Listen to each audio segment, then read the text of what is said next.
اور اے پیغمبر صلی اللہ علیہ وآلہ وسلم، وحی کے پڑھنے کے لیے اپنی زبان کو تیز تیز حرکت نہ دیا کرو کہ اس کو جلد سیکھ لو۔ اس کا جمع کرنا اور پڑھانا ہمارے ذمے ہے،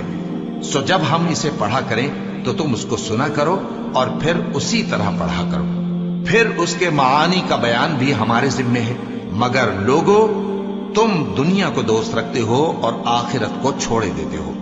اس روز بعض چہرے رونق دار ہوں گے، اپنے پروردگار کی طرف نظر کیے ہوئے ہوں گے، اور بہت سے چہرے اس دن اداس ہوں گے، خیال کریں گے کہ ان کے ساتھ کمر توڑ معاملہ کیا جائے گا۔